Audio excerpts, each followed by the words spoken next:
Primeshock presents Plugged In.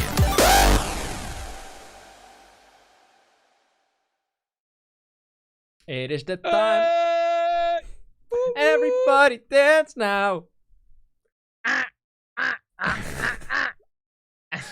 Going crazy, man. Hello, everybody. It's been like a month, maybe even more. It's been a month almost. No, 2 months, I mean. Sorry.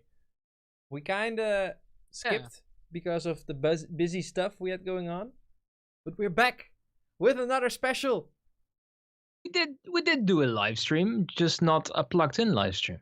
Fair enough. We did the Ultimate Styles live stream in somewhere in February, I think, 20th of February. And some of you guys were there as well, tuned in, so that was cool. And we did receive the video material, so we might do a broadcast or something within the next few weeks. Why keep another live set from you?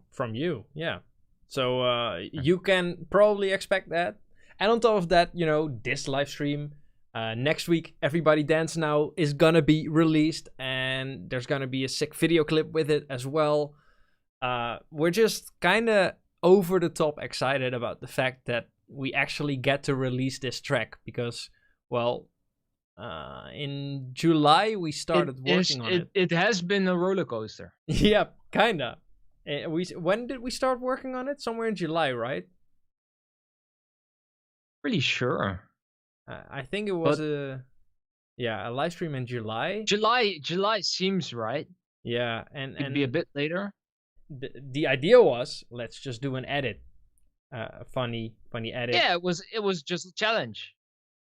But yeah, kind of went out of hand, and we finished the whole track. Sorry. You have a release date before it's finished? It is finished. We're not gonna finish it on stream right now. Was it that long ago? That would be pretty boring. Yeah, it would be boring just to do the mixdown on stream. So the idea is we'll just show you the final project file because, we started it on stream with you. So if it's going to be released next week, let's show you the complete result. Not just the track, but the complete way of how the project file looks. And you can ask questions, producer stuff, whatever. We'll show you the stuff we think is the coolest. And after that, we can do a little everybody demo drop now. We compiled some demos we received. And we can give feedback to that. Yeah. So it's all about everybody dance. Someone asks copyright issues.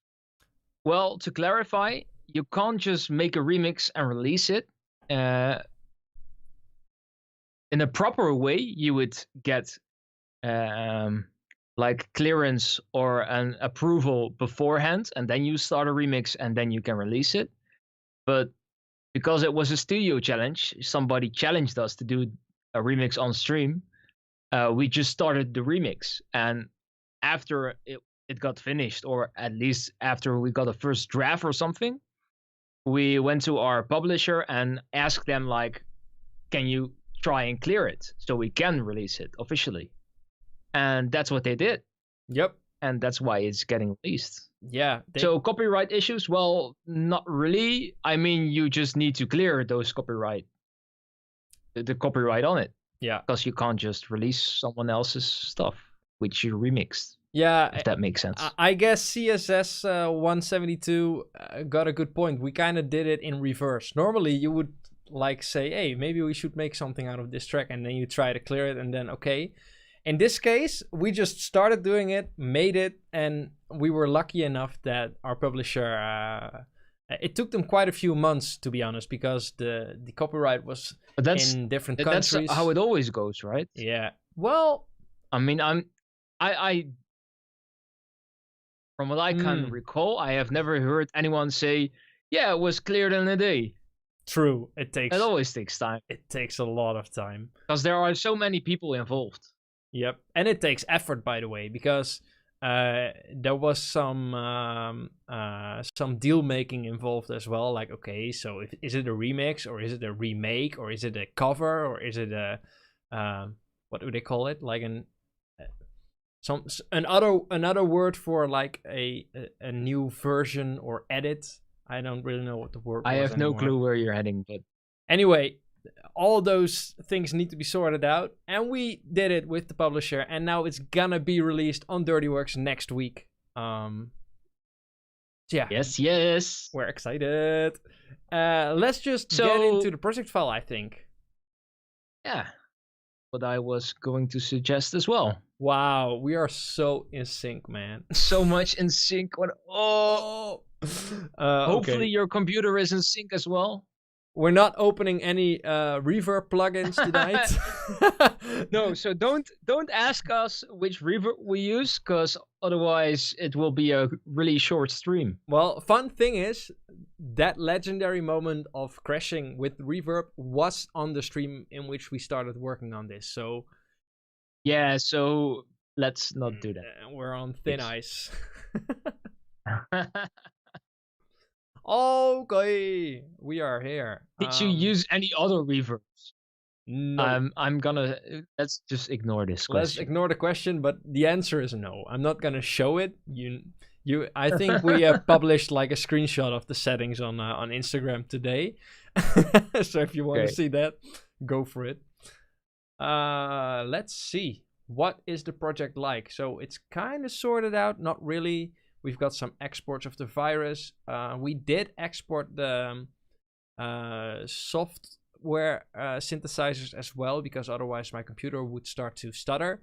But we do still have those in the project as well. So if someone wants to hear the different layers, we can still show them.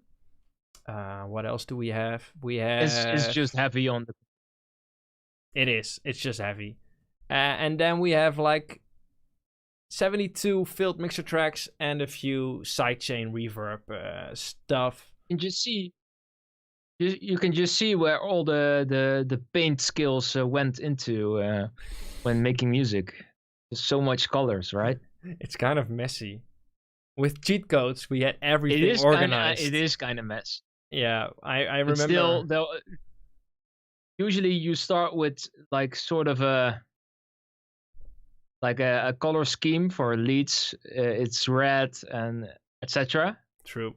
But then creativity happens and you don't feel like organizing.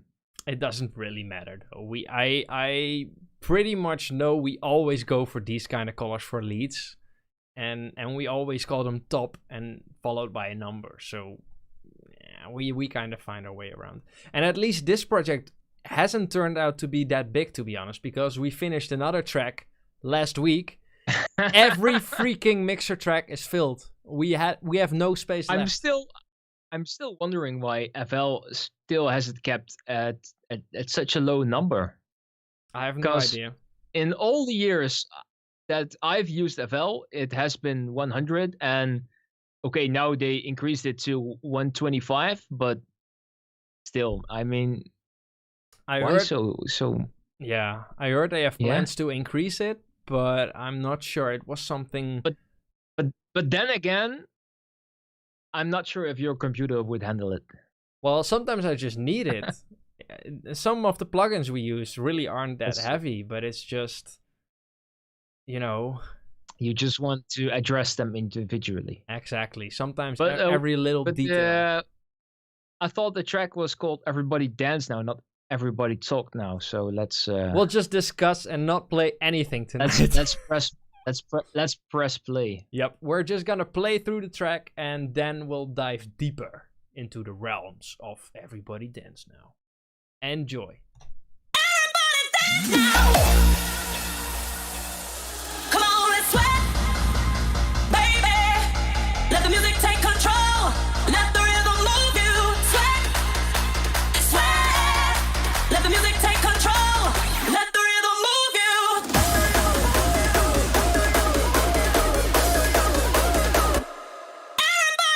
Whoops. I hit the spacebar. I'm so sorry. Oh, nice. That's so stupid. I'm so sorry. Let's go. Let the rhythm move you.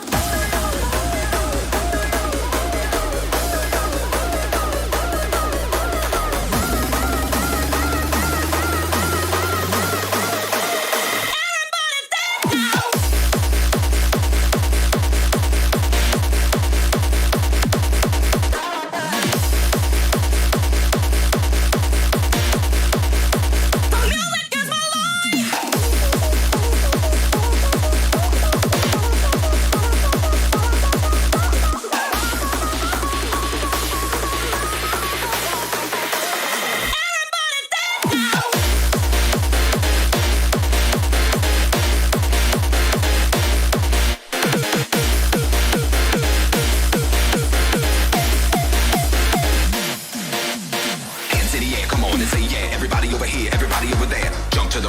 jump to the rhythm, jump. Dance till you can't dance no more. Hands in the air, come on and say yeah. Everybody over here, everybody over there. Jump to the rhythm, jump, jump to the rhythm, jump. Dance till you can't dance no more.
This also kind of shows how many versions we make of a track. Does it? Oh, like yeah. In the leads export, it says. Version 454. I mean, that's not even that much. No. We have way I think worse. some of our tracks have like almost 100. I think Cheat Codes was version 105. Oh. Something like that. Into the 100s, yeah. And same goes for the Groove remix. Let's take a look at the comments. I see... Yeah, I saw a few. D-Tunes wants to know the mid-intro kick, which is like a reverse bass with some kind of psi element. So I think he means true. the rolling bass. Yep. Yeah, I can show you. He wants how we to make know that. how it works. How does it work? Well, it's actually you're right. It's a reverse bass, but with some psi stuff going on top of it. This is actually it. We have the reverse bass right here, and this was actually the reverse bass we used in the first stream as well. So that didn't really change. Only a few like minor tweaks, but that's just that, and it's going through. Let's see. We have the punch with a little EQ and the tail with a little EQ, and then it goes into a bus with some like a stereo filter and some more equalizing and just an Oxford inflator to make it banging. And on top of that is actually the interesting part, which is this kick. It's actually a very weird... Sounds horrible. And that's because it is horrible. Oh, it's a really bad sound. But that's because of all the weird stuff that's going on right here. We have a little peak at 9030 hertz exactly. I think that's like the frequency of the tone right here. I think it's on A. So we kind of pitched it up a little bit because it says G, but it's in A. And we have EQ stuff, a weird like extreme distortion, and if you play it dryly without the reverse bass underneath it, you can hear that it's being gated, which gives it that psi bass feel to it. So if I remove that, Your ears will bleed. But it Rest was in peace, headphone user. it was a matter of we were producing on the track and we felt like the reverse bass was cool, but it missed something. Just needed some more energy. Yeah, and something to make it a little more unique than just another reverse bass. So we added this top layer and we just tweaked with it. I think we added the gross beat to make it sound more like the side movement we were aiming for. And then we added the distortion in front of it to make it, to tweak it. But it took a long time to tweak this right to the point where we felt like it was good. I'm not going to touch this plugin. Almost did it.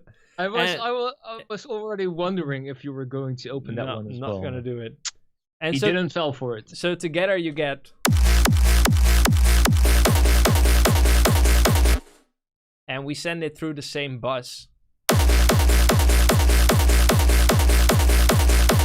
Which makes it blend together and sound really nice.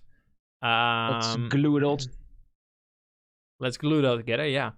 So there were more questions about this kick, I think. Damn, that's interesting. Gated makes it 100 times better. Yeah, we agree. We do this with quite a lot of our kicks lately. Just layer other kicks of our own with complete other destroyed distortion amounts, but it gives a really cool vibe to it.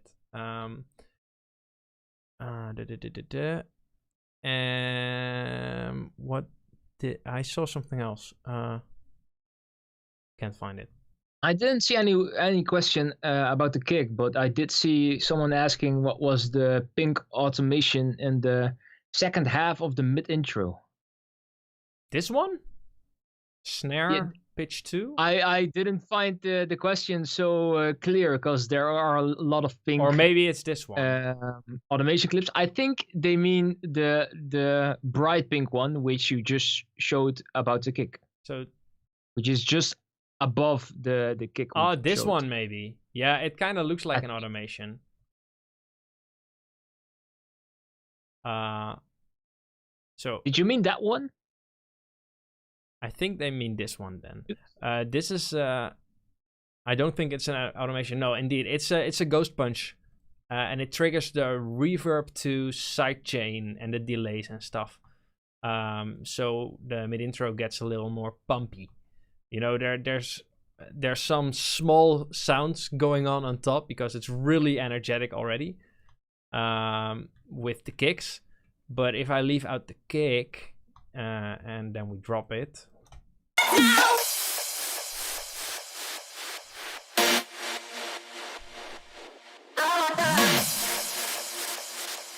You can hear those stabs. Where is it? This stab right there is sidechaining. Exactly, the reverb is being sidechained, and we do that by, so it's being triggered. If I leave this ghost punch out,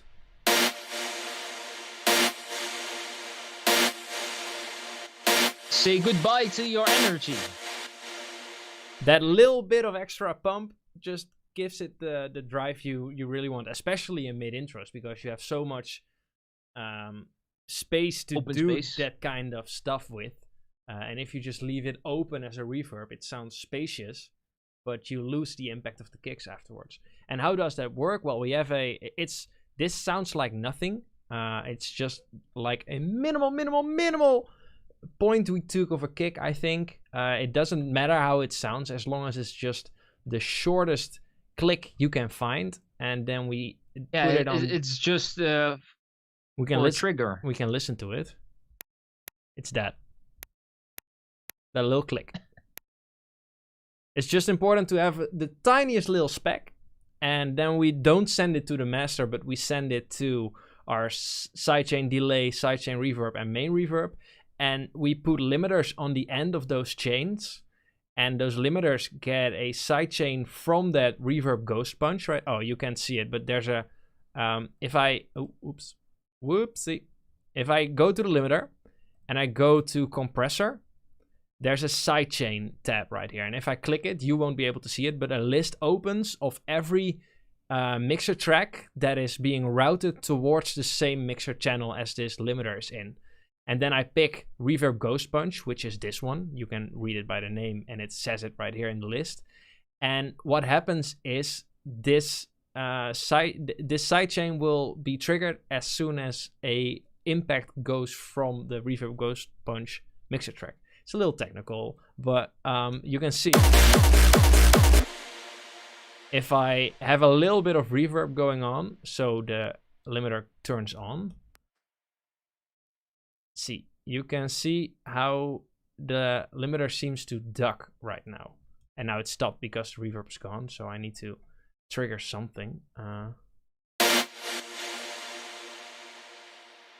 See, it's going, and if I press play with just the Ghost Punch, and you can set this however you want. If I can close down the release or up the release, if I make it shorter, for example. Geez, I need to trigger it again.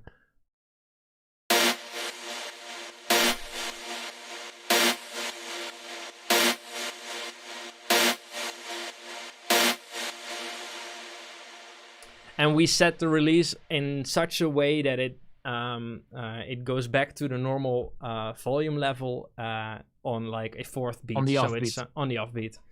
With cheat codes, we, for example, increase the release a little bit so it lands on the offbeat of a third tempo, because that track is in triplets. Whoa, triplets. Whoa! So you need to take care of that. And this stuff is happening on each of these sidechains. So yeah, that's that. And someone asks, does that help make the punch cut through the mix more? It does, yeah. Because you dip out the volume of reverbs and you make space for other stuff, and mainly the punches is what you want to make space for in this case. So we don't just put it out there, we line it up with each and every punch. So right here's a kick roll. And you can see we line it up with those punches. And if you would just use like a side chaining tool, for example, the LFO tool, or I don't know, a kickstart, then those would not take into account all the kick rolls you would add. So those would only be like on the offbeat. So if you have a kick on the offbeat, then that doesn't work. True. You can MIDI trigger them, but then you would have pretty much the same thing as what we have going on right here. And we really like the fact that we have one punch and we can send it towards multiple limiters and tweak them individually without having multiple plugins to do that for us with a MIDI chain going in. It's easier. We think it's easier this way. We have a second kick in the mid intro. Maybe that's interesting to let you guys hear as well, which has a more raw punch.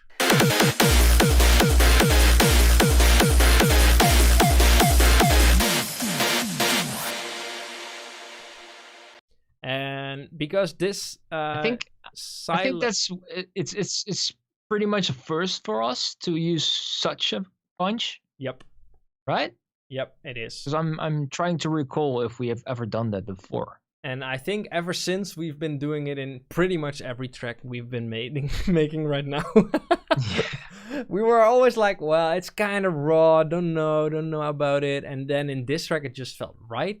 And now we have a good punch and we know how to make it. So we added it in cheat codes.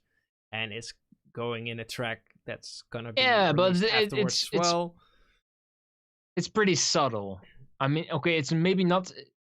Subtle is maybe not the right word, but it's not overly done. No, if you want to overdo it, it would be like a disturb kick. Oh, no.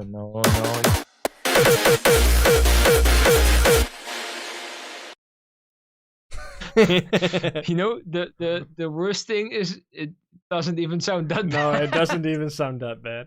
You know, but we like to keep it kind of subtle. We're still euphoric. Still rolling into it. Give us just 2 years and then we'll have it on the level Thijs just put it on. Yep. Oh, D-Tunes asks, can you play the track without kick? That makes it... that takes up so much space. It's nice to hear what's behind, if you know what I mean. You know what I mean? I want to know what's behind, if you know what I mean. Making the dirty jokes right there. Yeah, we can do that. Let's just mute the kick chain in that case. So it's this one that needs to be muted. Let's go for the mid intro, and you guys can listen to it. Yep.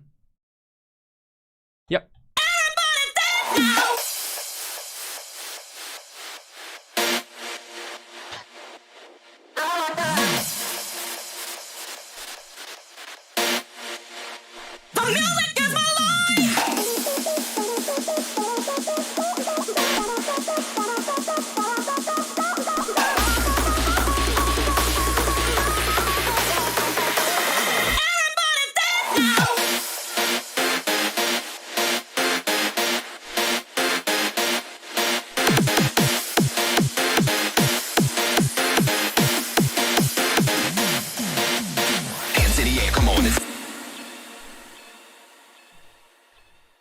I would almost say the mid intro is kind of empty, but the kick is 50% of the track, guys. That's something I think Headhunters or maybe Koen once said that in an interview when we were like still making shitty tracks, and that was something I remember. I was thinking like, oh, well, what's he talking about? Kicks. Everyone uses kicks, and I just use a sample kick and whatever. But I kind of agree with him now. When you listen to stuff like this and you leave out the kick, what's left? Really not that much. Yeah, a good kick really does a lot. Yeah. True. How many snares did you use in the build-ups? How many snares? Like, this looks like 60. What? No, I think you mean different kind of snares. Okay, so we have this one.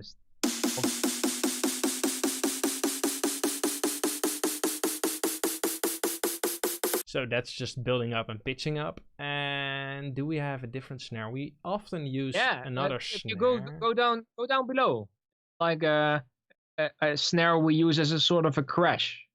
It's called a tom, but it's kind of snare-ish. Yeah, it's snare tom, I guess. But we use a real snare. This one. The depth snare. I think Dev Snare is in our tracks since our first collab. Yep. I don't know even this. I think this is from a pack, maybe from like Virtual Riot or something. And there are like 20 death snares in there, and we use Death Snare 11 and another one like in every track. This one used to be one as well, but we changed it. So we call it Heavy Snare. it's heavy. And this cowbell. That's our signature cowbell from Primetime. And we kind of started using it again in every track since 2019. Just gives that... If you really pay attention, you can hear that D-Block and Estefan and Sub-Zero Project and Wild Styles, like all the really big names, they all use some kind of percussion sound in front of their drops, and it's the same every time. A little bit tweaked or pitched towards somewhere, but it's really something that is their sound and recognizable for them, and they use it in every track. And I think it's a great way to kind of give an own identity to your track. And we chose the cowbell. Cool. Yeah, but that's it. I mean, just saying that. Okay, how am I gonna put this? Like, you always hear people say, "Yeah, you need to have your own sound." But what really involves in creating your own sound? Usually, you'd think of having your signature leads, having your signature kicks. But there's so much more to it, and stuff like this, the little things, I mean, that really helps. Yep. And I think you said Sub-Zero Project, they always have this percussion thing going on in the build-up, which is I think it's like a sort of a kick, or a sort of a kick FX, or I'm not sure how you're gonna call it, but it's something like that. Yep. And just so recognizable. And when somebody else tries to imitate that, it always feels like a Sub-Zero project ripoff. And I mean, if you have that going on, then trying to make it seems like it doesn't sound anything like. Yeah, well, it could work. Let me try. I think if you would use the raw punch, then you would have it. Dude. But stuff like that could also help towards making your own signature sound. It's not necessarily the leads or the kicks. Something like this. Yeah, that's the rhythm. And then maybe like I think with a pitch modulation or something on there. So it can be very simple, and of course I did it way better than I'm doing it right now. But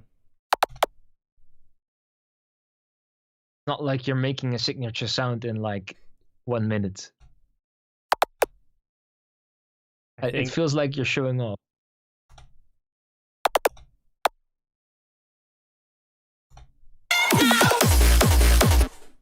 This is also not the rhythm, but doesn't matter. No, it doesn't matter. I mean, you get the idea. I've already made my point. Yeah, you did. Signature sounds could be something like a cowbell. Yeah, and a signature sound is something like reusing sounds but differently. So this reverse bass, which is underneath this kick, has a whole different vibe to it than if we left that top part out, that side bass stuff. But this particular reverse bass, I think we're using in maybe like 5 or 6 tracks by now, just in different ways, and that gives it our sound, but every time a little bit different. Yeah. So yeah, and this more raw kick, we left out a little bit of that side bass to make room for the punch.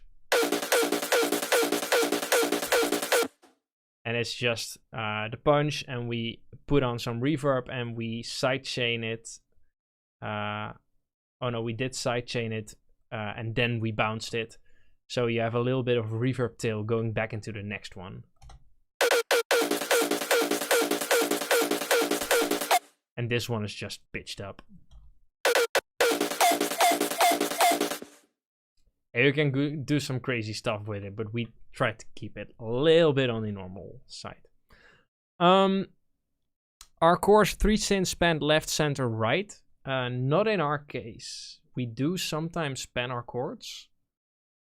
But let me see, where did we put the chords? I can. So this is the pattern of the chords we made, and they sound like a normal.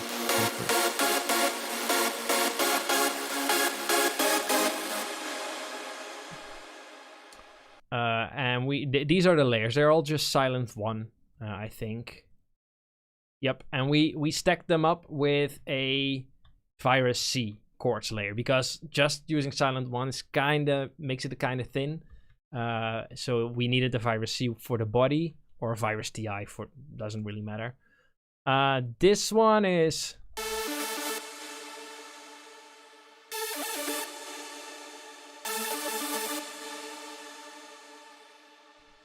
so just slightly different sounds, all just EQ'd in a little bit of a different way. Some you give a little more high, some you just low cut, so it's really simple. And then into a quartz bus, EQ a little bit of Saturn to bring out the character, a little bit of stereo separation, more EQ, a little bit of a compressor, filter, more side and mid control, more EQ, a controller so we could pitch and like cut off stuff via just one automation clip, and then a volume, because we used the volume for this effect right here, or the balance. We made this little crazy thing.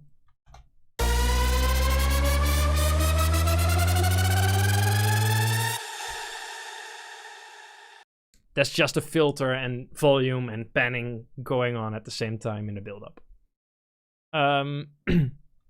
Let Let's see. What did you know what you were doing? So it's a really long answer to the question: are you panning the chords left and right and center? Long story short, no. No. Sometimes we do, but this time we didn't. Most of the times we don't. That's it. That's the short answer. Why is our playlist so long? I mean, I think you mean in a vertical way. In this way. Yeah. And why is that? Well, to kind of keep it somewhat organized. Yep. When we line up the snares and the crashes with kick rolls, it's really annoying if a crash is here and there and there and like everywhere. We really want to keep them in one line. And it takes up another track, and that happens for many sounds in that case. But it keeps it so much easier to see if you were consistent with a sound and if you need to tweak something, you can find it. Otherwise, you might have crashes in the mid intro and not in the climax because you couldn't see. And now it's just like, okay, track 36. Where are the crashes? Select similar clips. Oh, that's them. They're everywhere. Keeps it more organized. And to be honest, this project isn't that organized. The other ones we recently did were more clean and more color organized as well. I think that's mainly because this track it's not a okay. I want to do justice to the track by not saying it's a simple track, but it's a dance floor track, so it doesn't have that much elements as, for example, Cheat Codes has. So the mixdown is also easier. So the creative flow is most of the work. Yep. Right? Yeah. So less sounds equals less work, I guess. Yeah. So it doesn't need to be a long mixdown process because it doesn't need to have that much work into it. So why put another 20 hours into organizing everything? I think I saw a question asking how did we EQ the resonant, like the raw punch? Yeah. It's I don't know how we made this one in this particular project because I apparently can't find it. Apparently we bounced it and removed the original part, but I know that it was just a regular kick, and what we did, we added a EQ to it and we boosted a certain frequency on key. So in this case, I think we went for A and like boosted that immensely. Then we put on distortion and it really started to ring. And if you get that kind of sound, you export that and then you put on some LFO tool or something to make it more into the shape of a normal kick punch. And we bounced that, added some reverb, bounced it again. And then it's was a matter of... Which reverb did you use? Nope. No, it was a matter of taking out the lows in this case because we don't want it to clash with the low punch for this part. Please close the fab filter you just... I'm sorry. Fixed. Yeah. Yeah, so that's how it's done. I mean, in the project itself, it's just a low cut. But... as you can see, I'm not sure if that's what he wanted to know. Making something really distorted question. can also be something like this. So it's a matter of trying and listening to what works, because when you add a ton of distortion, a change this much could completely change the way your kick sounds. So yes, there's no real good answer to it. It really depends on the chain you have afterward. Yep. But that's general kick making. Kick making 101. Yes. Let's see. Did you know what you were doing with that side thing, or was it just random stuff? Well, we knew what we wanted to achieve, kind of. We knew we wanted some raw... So before adding the distortion, it sounded like this. It was pitched up and we added that effect, and then we just started to add a ton of distortion and look for the sweet spot. And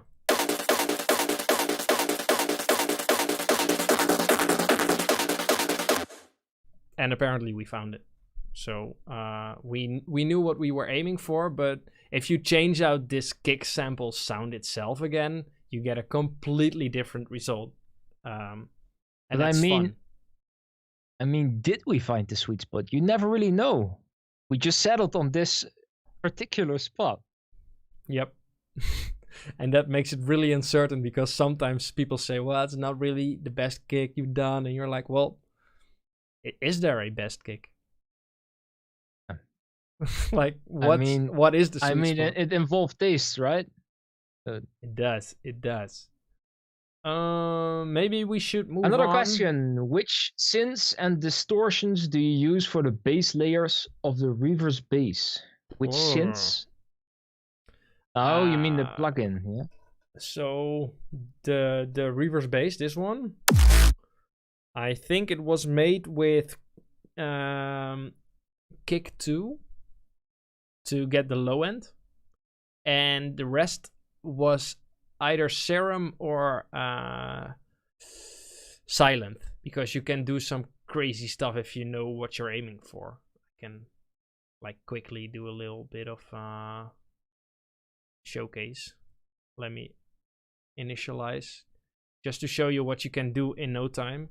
If you initialize a patch in whatever synth you feel like using, and you put down a note like this, and you go play. Let me just tweak some stuff and you'll hear.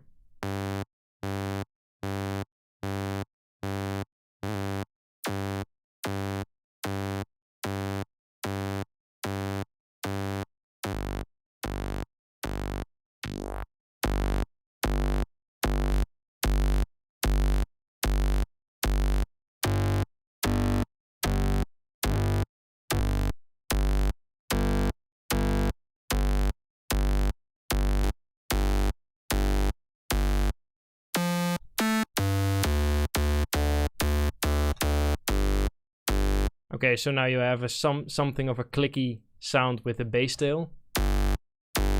And then you can bounce that, add distortion plugins. So for example, if I put it on a clean mixer track, I could add a equalizer.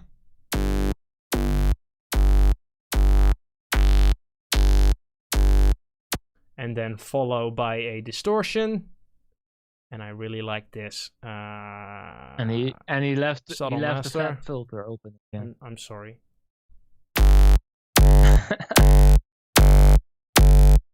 Okay, so this sounds really distorted and overdriven, but and you can hear it starts to phase because it's it's not re-triggering every time.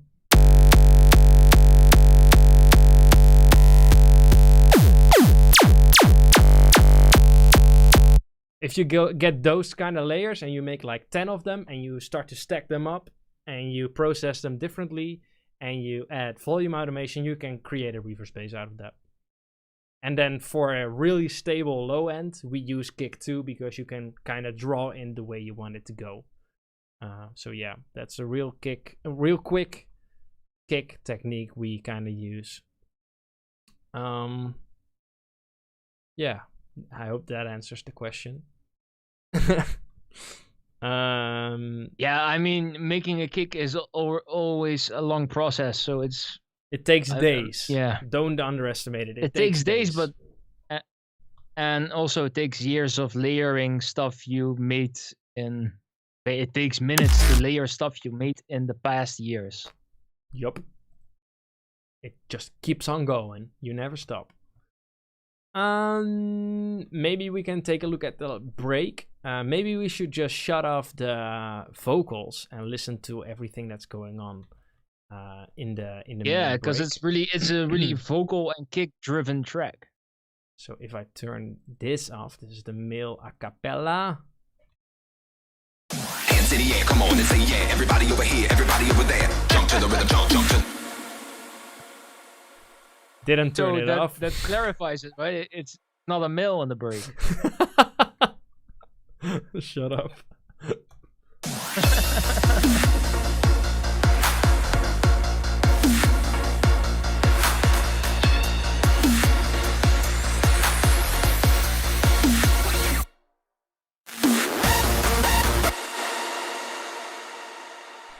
I find the sound on the acapella track 6. I mean, you in the overall, yeah, Yep, that one. that In the one. overall track, you don't hear it, but it's such a weird sound. It's just a Cashmere sample, a guitar FX scrape. Yeah, it is, but I mean, Just time stretched, It- pitched, whatever. It it's just such a weird adds. sound. It adds to the vibe. This one also. This is a guitar. They really, those really add to the. Yeah. You can hear them shimmer as well. You remember what we did to this sample? I think it's a guitar and it goes like it goes down, and we were like, well, we are looking for something that stays on key, so we actually imported it into New Tone, and then we made it into one key. Then we added some auto tune to it, and we stretched it out, and then we added reverb and made the tail as long as we wanted.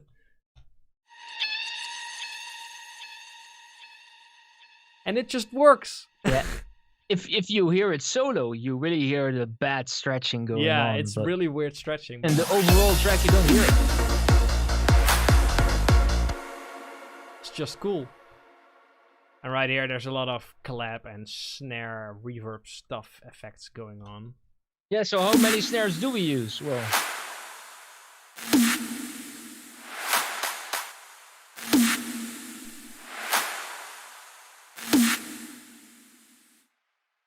Just gives it space, energy.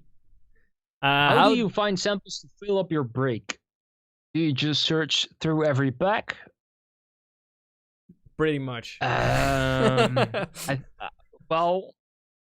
Well, yeah, but not necessarily for every track. I mean, we do have our own library of samples we've started to like favor in the years we've been making music. So as you can see in the projects, there's always this Primeshock crash, This lots clap. of Cashmere. Yeah. It's not bad to use samples, especially not for percussion. And sometimes you just find a pack, or you find a sound or something that really works, and you start to favor those. So it's easier to search for them. But sometimes it takes half a day to find the sound you want, because it also, it also comes down to copyright stuff. Some samples you just cannot use or are licensed or whatever. It takes time, I guess. Yeah. Just Google searching, and we really started to learn how to call certain sounds as well. Because in the beginning we were like, oh, we're looking for some kind of a sound that goes like pew. But how do you describe looking for that kind of sound?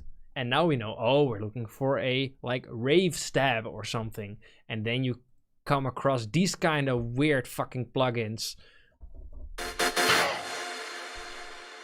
Yeah, But if you can find it, it works. it's just, I mean, this is just Googling 101.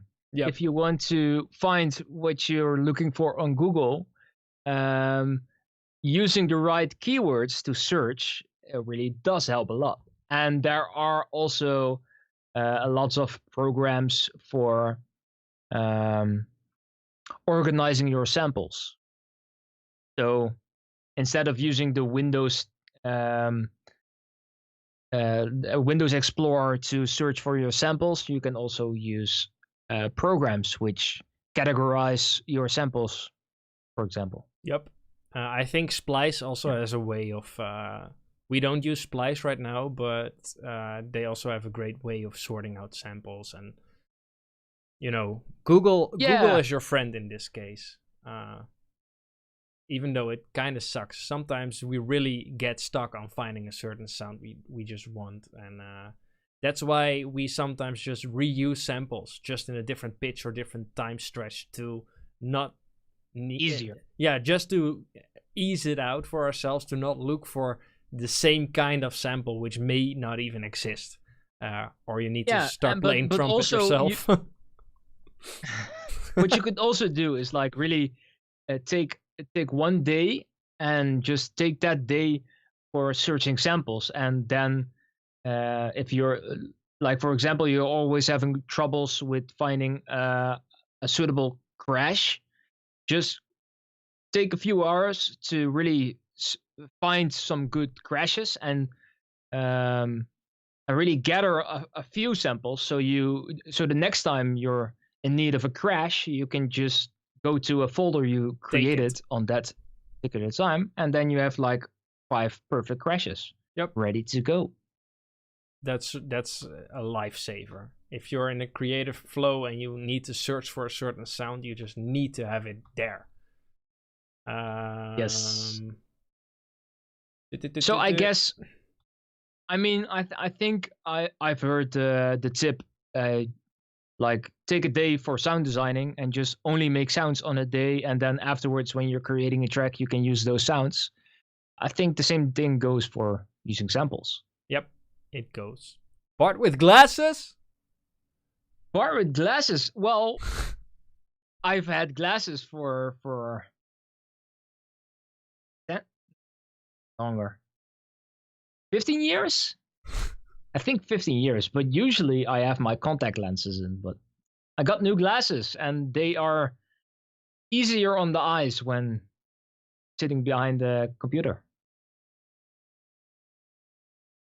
It's better. I think you look gorgeous. Thanks. D-Tunes asks, that purple automation at beat 81? D-Tunes has a lot of questions.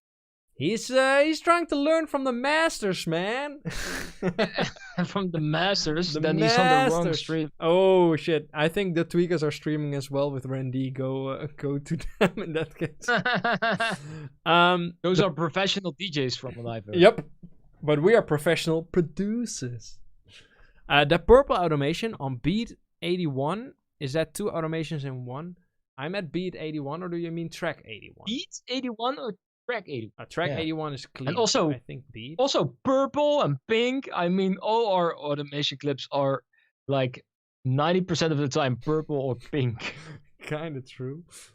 Yeah, because nobody is asking. Yeah, true.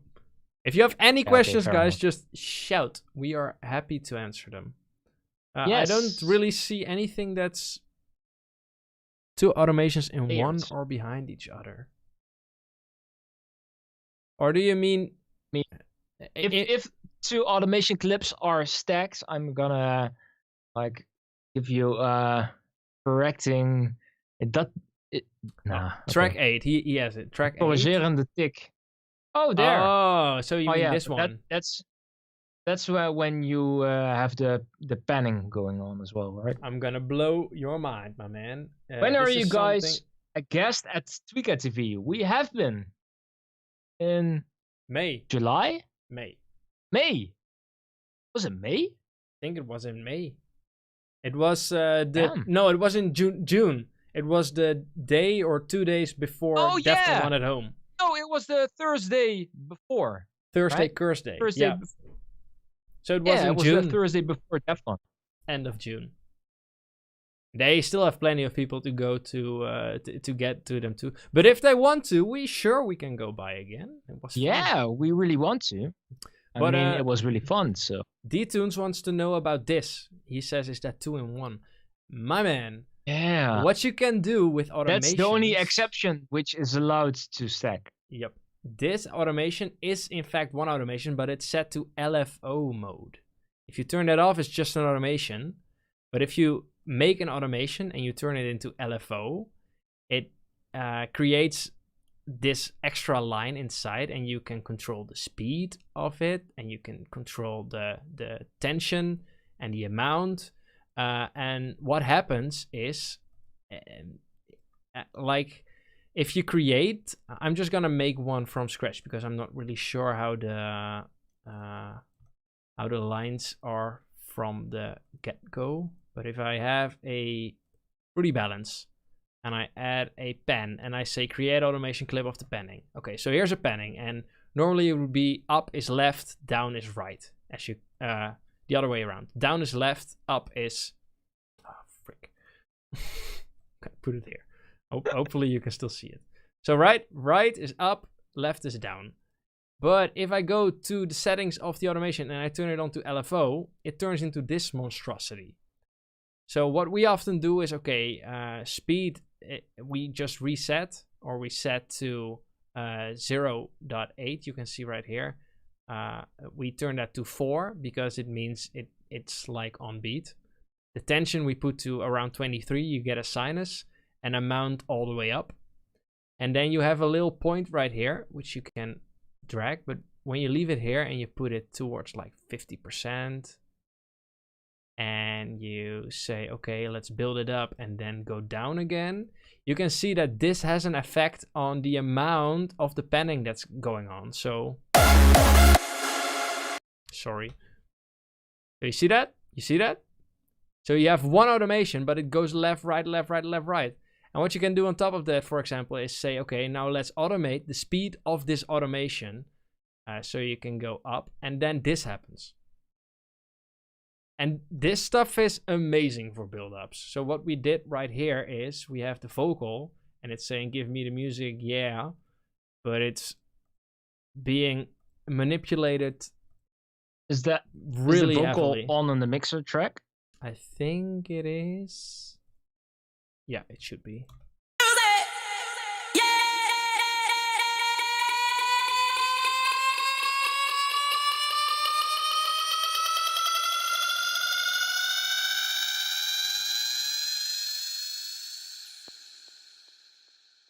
So there you go.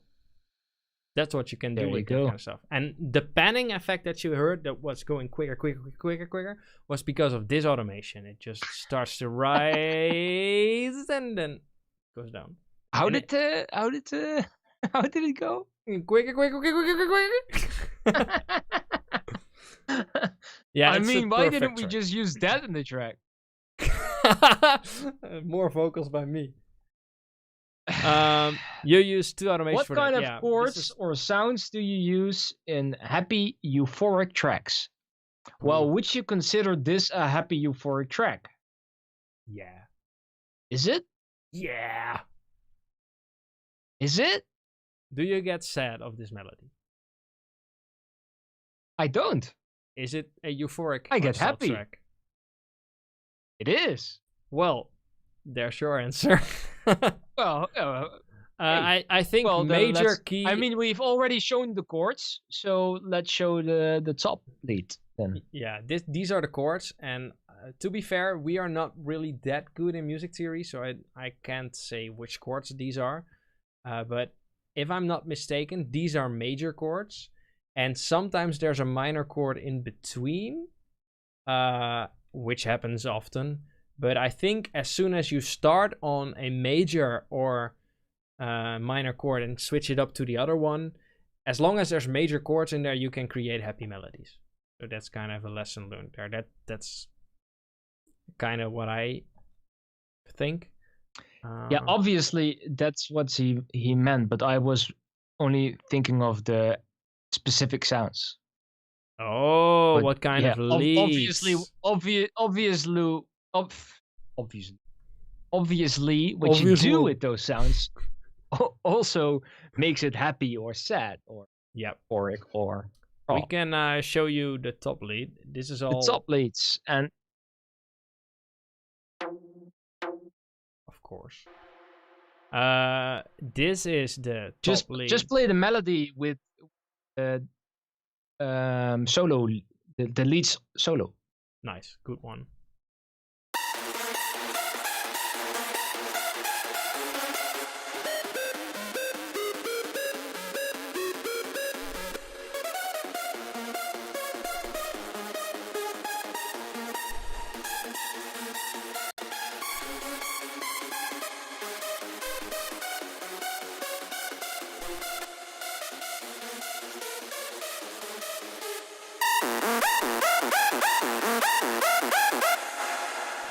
that top 7 lead is really, that's in all of our top, like all of our leads. That's one of our signature sounds. That's our signature sound right there.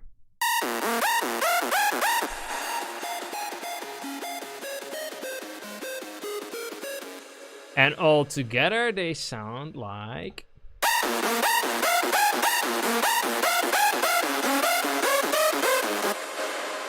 Of course, we also automated some pitch modulation, so it's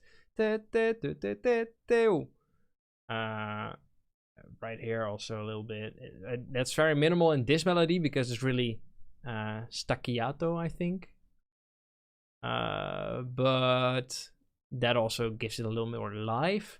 And then, of course, we have the hardware synthesizer, which we sampled.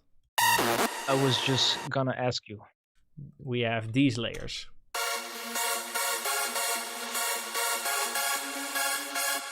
Those are chords from the Virus C, and these are top leads we recorded.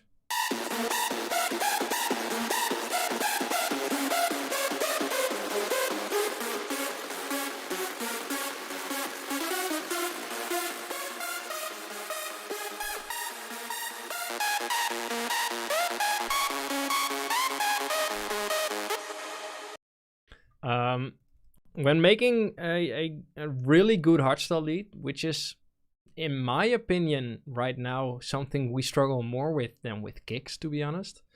You really need to look for the fine line between having a thick sound with enough super sol feeling of like classic hardstyle, and on the other hand, a very dirty, distorted sound. So, for example, like this one. That one's kind of distorted and weird and not really super sol-ish, whereas this one is really... Yeah, but those weird leads or synths really give a character to the whole lead. Indeed, but you really need to be careful that they don't sound too much alike, because then they will start to phase and like cancel each other out, so your lead won't be stable. And on the other hand, if they sound too different, your lead won't sound as a whole. What are you looking for? It's really hard. We always struggle with like finding the sweet spot, compressing them and EQing them all together. In the end, really helps to like find adding what you're reverb. looking for. Adding reverb, yeah. But I'm not gonna show them that. I'm not really seeing any more questions. Chord is actually minor. So maybe D-Tunes has more knowledge of chords. Nice. Whoops. Well, to be fair, maybe D-Tunes has more knowledge of the chords, but then again, why is he always doubting his pitch? Why is he always doubting the pitch of his kicks? The baseline of the kicks, yep. Yeah. Yeah. If they're on the right note or not. He has been making some mistakes. No. Just kidding, man. So is there anything else you guys want to see or hear or check out? I see one question. If you were doing an automation as a pitch band for all the leads, would you do it using a plugin or through the synths individually? You can use like pitch plugins that just take the sound and pitch it up, but they can create issues. We don't really like to do that. It's a pain in the ass, but we do it through automation via every synth individually. But we have a little trick for that. We take, for example, one top lead and we set the pitch range to what we want it to be. We put that on every top lead we have, so they all, in this case, have a range of 24 up and 24 down, which is 2 octaves up or 2 octaves down. And then what you can do is like wiggle the knob and say tools, loss tweaked, link to controller. And in this case, we have a you can see it, of course. I'm sorry. No, right now, but you can there's all a- link them together to one automation clip. Yeah, and you can do that via. Just for don't example- forget to deselect the override. I'm not sure what it says, but there is this little check that's always on at first that removes all the previous knobs you linked to that automation clip. Yep. D-Tunes has a very valid question. Why don't you make an automation of the pitch bend in Silent 1 and link every pitch bend to that one automation? That is because very often, halfway through a track, we decide, we need a different automation somewhere else. And you say, make unique, create a different one. And if you then decide that a different lead needs to be added to the whole track, you need to then link the... Whoa, what's happening? You need to link, for example, a new synth to all of the automations. Yeah, remove conflicts. And it's quite of a hassle to go through the whole project, see which automations you make. While if you have just a XY controller, you know that every synthesizer is being linked to the same knob, and that knob can have 1,000 different automation clips, but you won't have to think about every automation clip individually. So yeah, that's the reason. This is just what we figured out after The struggle. years of doing it the way you mentioned. Yep. Yeah. Do you guys have a new computer already? I don't. I do. Bart has Guys doesn't. a monster PC. Why aren't you streaming? Except for one. Yeah, I'm not sure, man. Except for one. No, that's the reason. Except for one part. I have still this shitty video card in it. Graphics card, sorry. I mean, if we're gonna stream, and my graphics card starts to fry you again in Skype, then it looks like my graphics card has been using acid, and it's weird. Everything gets mixed So up. hopefully soon, probably not, graphics cards from the RTX series start getting delivered again. Maybe after the pandemic. D-Tunes wants to sell me his 2080. No thanks, but no thanks. I'm waiting for my 3080, but Just a beast card. waiting. Takes a while, but Yeah. it will be there hopefully someday. I got it for a fair price, so not the overly added price which you get them for right now. True.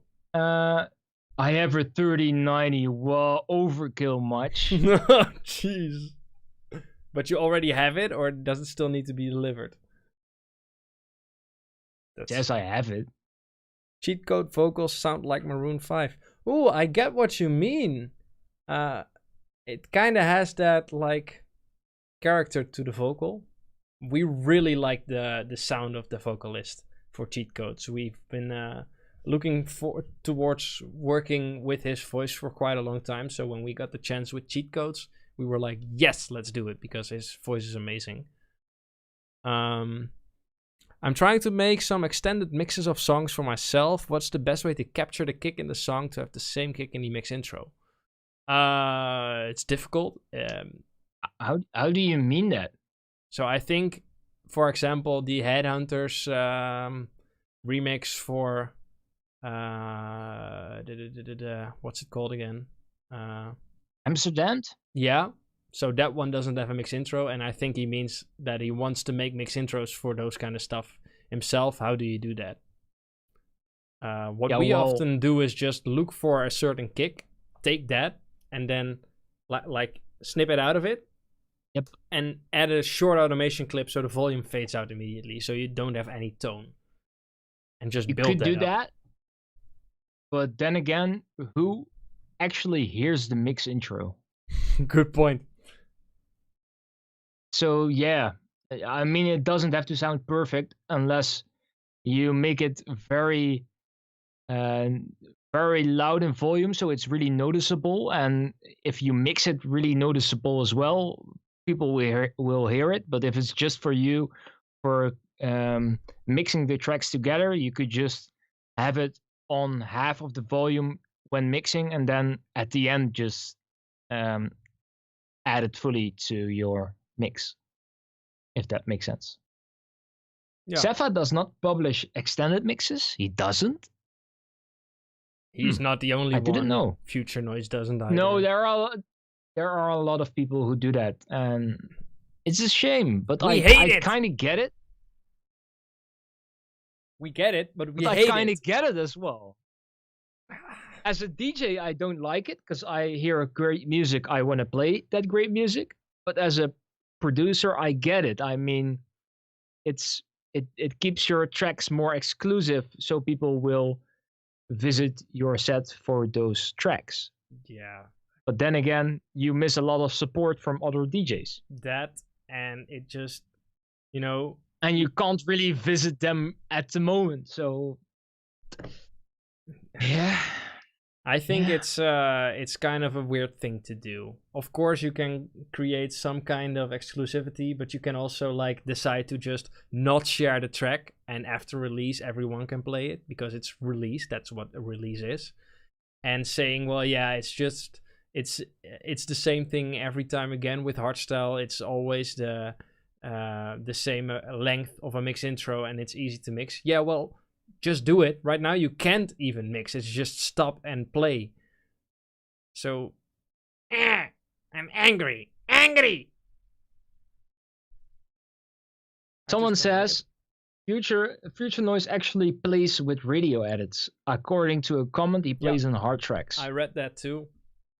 I think I read that too, but I'm wondering how. Well, start. I mean, are you even still mixing then?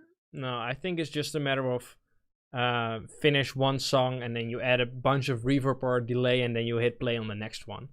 And I know that he's also... Then the mixes aren't in sync, like on beat. No, but MC can shout in between. I don't really know, man. I'm just like, if you want to play that way, sure, but it kind of removes the fun for us. And I don't feel like making mix intros for every song ever. Just doing the mixing itself is really fun for us because we try to do some different stuff here and there. But if you're always doing like a climax and then or outro intro transitions, or just a climax and then just not blending tracks together, then I get why you could also just play with radio edits. I mean, if you're a DJ, you kind of have the feeling of, okay, now this track stops, 1, 2, 3, 4, play. And if you start on an impact, you won't be off. But at the same time, I know that some DJs that don't provide radio or DJ mixes anymore, they did that also because of the fact that mixing had become boring. Well, don't tell me it hasn't become less boring this way. I can, everyone's choice. We will continue making DJ mixes at least for the time being, because I don't see a reason why not. Shall we switch over to the demos? I think we can do some... And let's see if they have mix intros. Everybody Demodrop Now. Oh! Yeah, we prepared it in here. We received a few demos recently. We took just a few. There are mix intros, but I already cut them off because I felt like not playing those. But they are there, so... You were like, these are boring. These are boring. We might leak the track. That's not what people really want. Fair enough. I see D-Tunes' twin brother joined in on the demo drop. D-Note? D-Note, yeah. D-Note and D-Tunes, and we also need... D-Stylers. Oh wait, that's really old school. There are so many D hyphen somethings. Everybody wants D, so I get it. Everybody thinks to be a D is cool. They're really gotten a clue about the D's life. Okay, this one is by D-Note. It's called Imagination, and we're just gonna check it out. We haven't really listened to it, so we've got a few. I haven't listened to it at all. No, I just checked. So is it playable? Yeah. Okay, let's go. I am ready to be blown away. Let's go for it. I need to turn off the master chain. Okay, here we go. Imagination. Imagination is more important than knowledge. Knowledge is limited. Imagination encircles the world.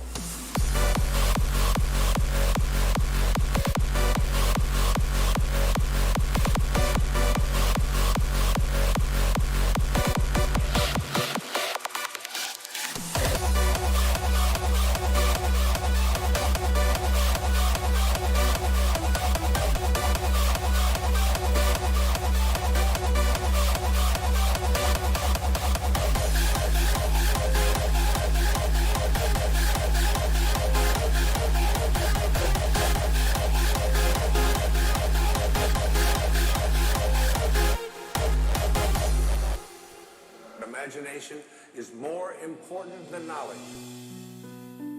I would add some reverb on the final kick right there. And I like the transitions of the melody with the kick and the mid intro, but it may also be a little bit like unsuspected or unexpected. I mean, so Will take you everywhere. Make your future dream a present fact by assuming the feeling of the wish fulfilled. That which you feel yourself to be, you are. And you are given that which you are. And that you shall be.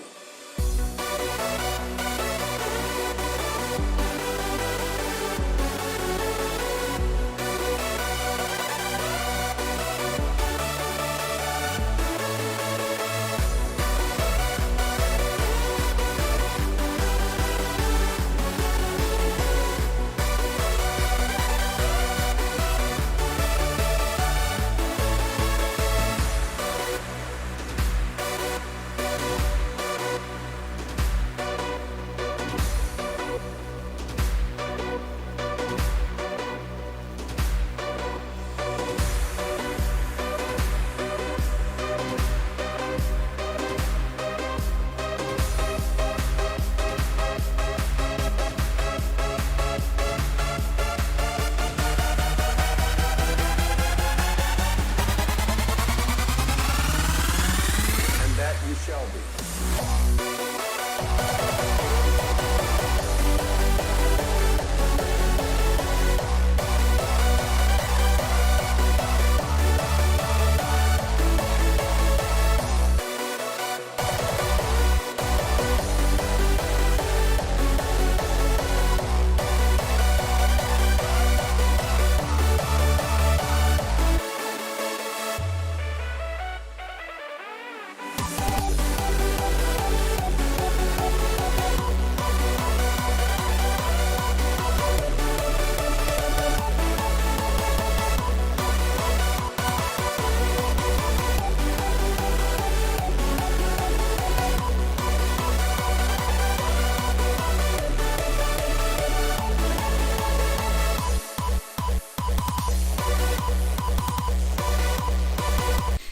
I thought for a second the mix outro began here.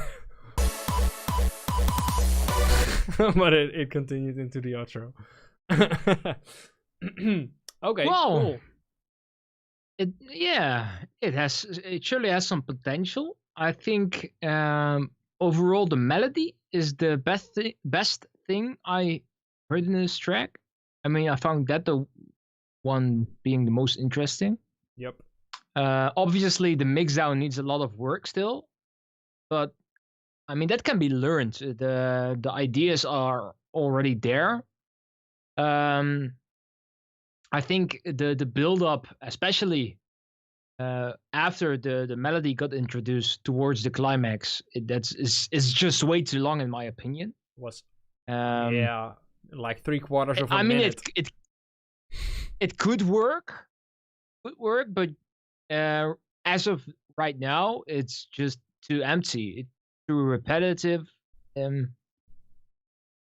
Yeah, needs a You little just need to more. add a lot of stuff. And Oh man, this is so funny.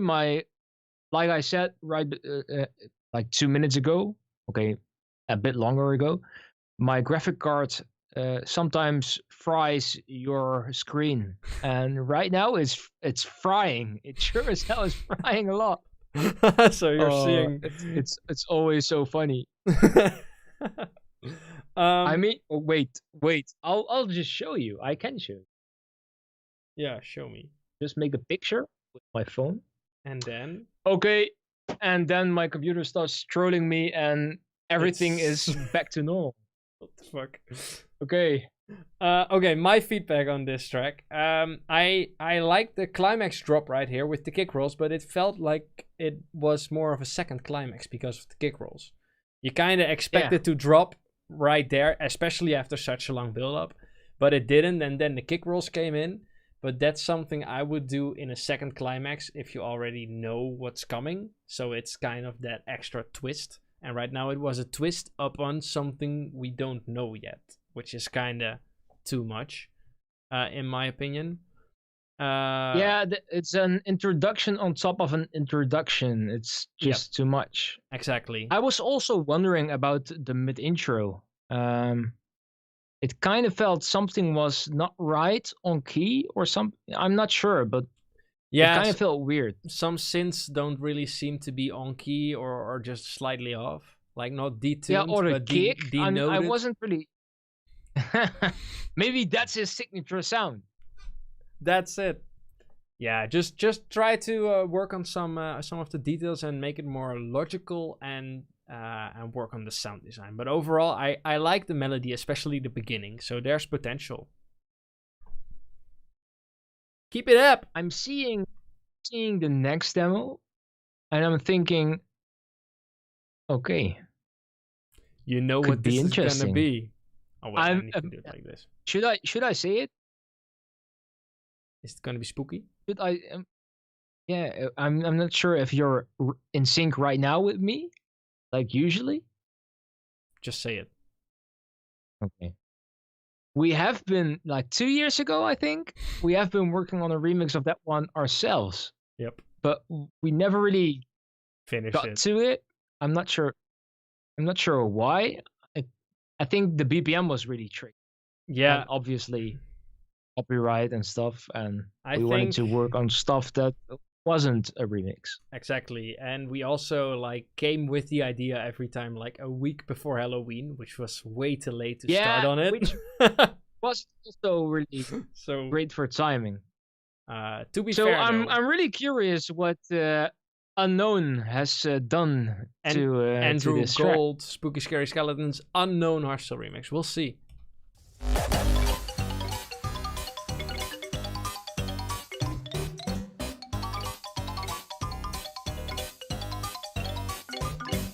Spooky, scary skeletons and shivers down your spine. Shrieking skulls will shock your soul, seal your doom tonight. This is the original BPM, right? Skeletons Yep. with such a screech. You'll shake and shudder in surprise when you hear these zombies shriek.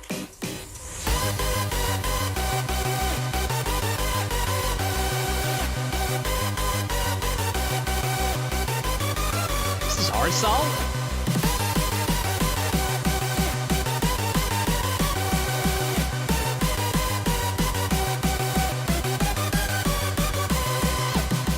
It doesn't sound like Hardstyle BPM. Speak with such a screech. You'll shake and shudder. Yeah, it's way Why- faster than why? Hardstyle. I just wanted to check for a sec. But you can already hear it. What? can already hear it. Like it's not a hardstyle BPM. Yeah, but I just wanted Like- to be sure. I think it's close to 200 BPM. It sounds cool so far. Yeah. Speak with such a screech. You'll shake and shudder in surprise when you hear these songs shriek.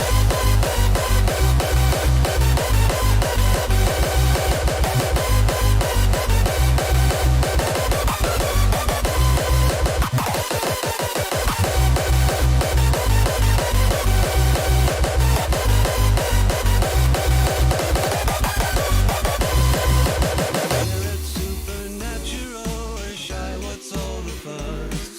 The bags of bones seem so unsafe, it's semi-serious. Spooky, scary skeletons are silly all the same. The smile and stabber slowly by and are you so insane?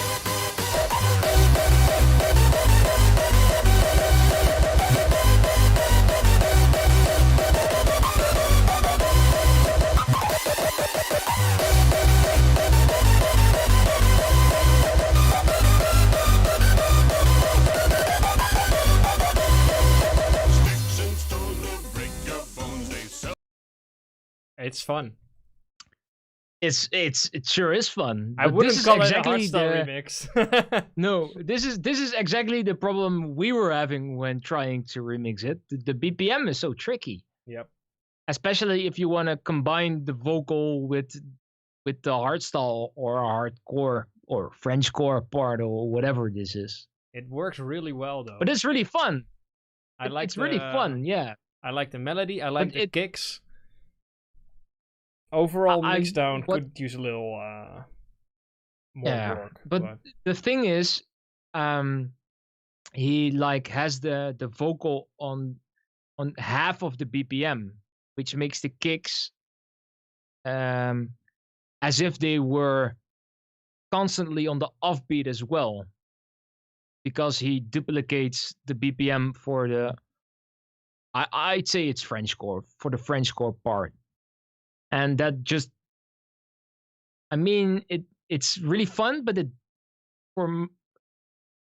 I'm having a hard time trying to I'm trying find to listen words. to what you're trying to say. yeah I'm trying to make it as logical as possible, my explanation, but it's like it's constantly on the offbeat as well, so it's like two kicks in one beat, so it doesn't really feel as if it's the right BPM for the kicks. You know what I mean?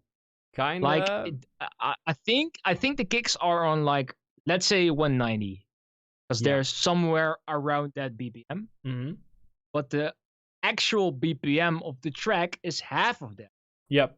So you'd expect the kicks to be half as much, Yeah. which, in my opinion, kind of not works in the climax, because it doesn't really feel as if that's the BPM. Don't really get the feeling that you have, but Yeah. sure. No, but anyway, Still, it's really fun. it's I fun. mean, if you would finish this, I think we would play this in a yeah, in a mix anything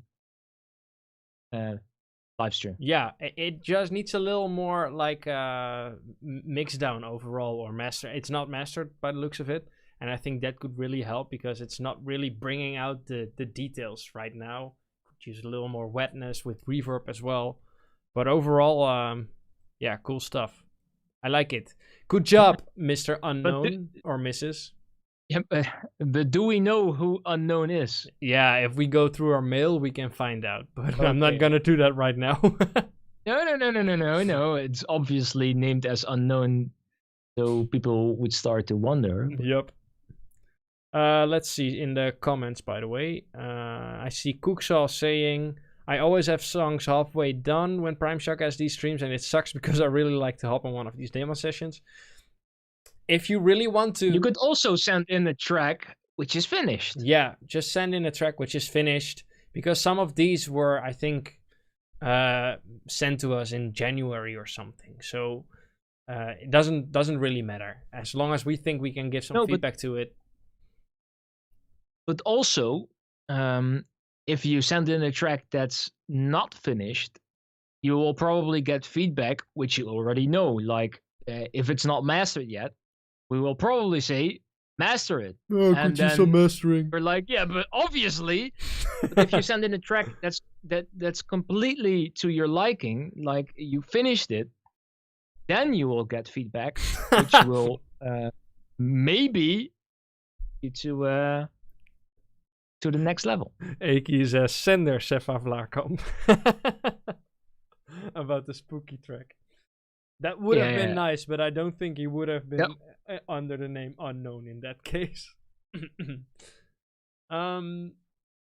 Let's just go for the next one. This one is called The Game by Strixter. Noise controller. Oh. Noise controllers.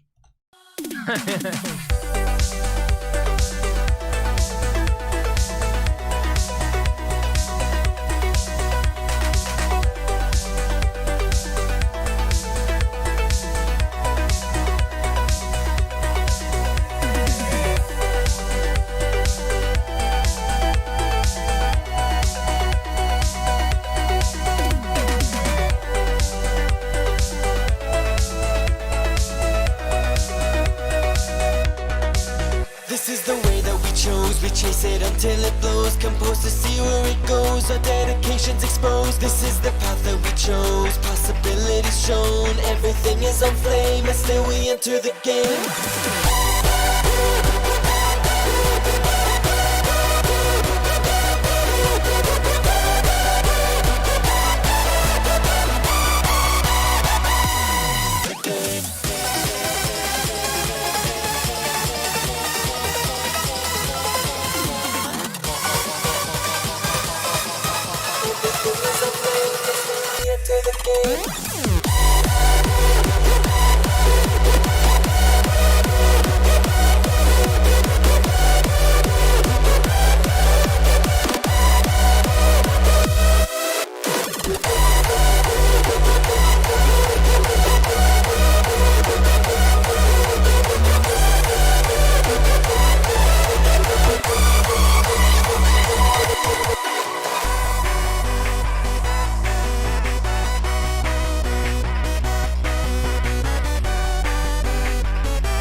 Until there, I really like that kind of stuff. What a me too. What a weird twist. I mean, when it began and then turned into the vocal part.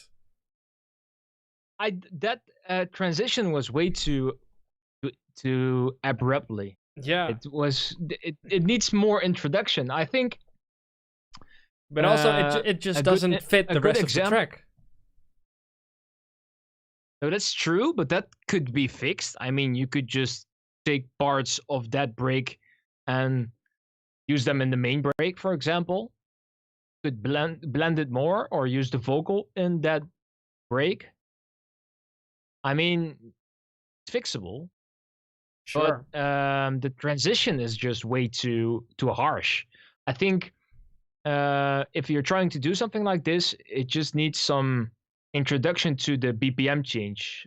For example, the way we did in our remix of the groove, the main break is really slow and also has this synth wavy kind of vibe. But then it goes to 150 BPM, but there's an introduction to the BPM change, which makes it logical and understandable. I would just say, But that being said, I'm really digging this vibe. yeah, I would just say get rid of that first part, and the rest is really cool. Needs a little bit of polish, and maybe the vocal needs to come back a little more often. Yeah. But the melody is cool and unique. Kick But sounds especially cool. especially the first I think the first drop, it's only one drop, right? Because is that a drop as well? No, so this is No, a that's drop and this is drop. Yeah. Yeah. I mean the second drop was kind of boring with the sidechained leads. I mean that's especially compared to the first climax. It's so generic, second climax, especially compared to the first climax where it's really fresh. Yeah. So maybe it's a bit of a weird comparison, but if like Caltech was The Witcher 3, so like medieval kind of themed tracks, this would be Caltech, but then in a cyberpunk style. So futuristic, but by the same developers. I kind of get some kind of the Caltech epic vibe to it, but it sounds completely different at the same time. More towards futurism. Yeah, okay. So you get what I mean? I wasn't thinking of that, but I think I have a point. I'm hearing like the leads kind of resemble Celtic, but the overall style is indeed more synthwavy, cyberpunk. It's cool. Gaming. It needs a little more work. I get but- why it's called the game, Yeah. because it really sounds like a game. There was something in the main break though. I think he added something like I'm not sure what it was, like a distorted lead or something, but that didn't really sound right on key. But I'm not sure. It's time for the next one. Yes. Oh. This one is Rewilds. by Rewilds, and next one, I think they already free-released it, but we got it in our demo inbox anyways. This one's called Alive, and next one we know pretty well. Rewilds also already had a few demos in the streams, so I think yeah, one or two. Yeah. I'm not sure. Has Rewilds been featured on Powermode? I'm not sure, but it has been in the list, like the pre-selection. yeah, could So be. if it hasn't been in Powermode, it has been this close. Maybe this time. So there's that. There's that. Yeah, I'm not sure. I don't know the track, so Let's play it. listen.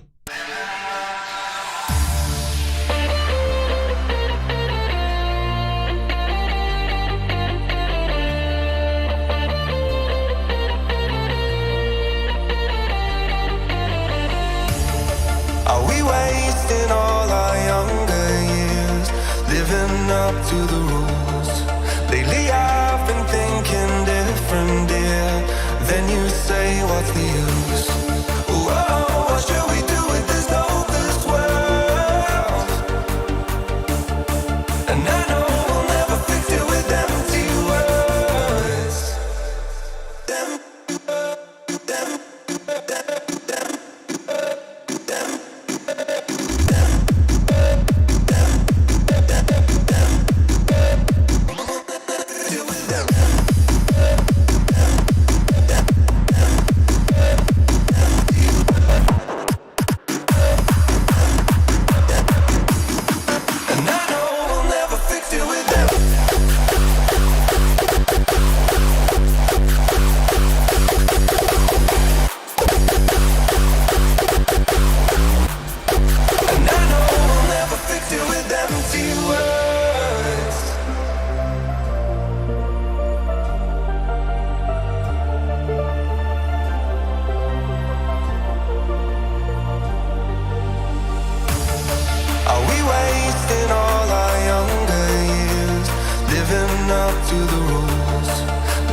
That shit was loud, but nice.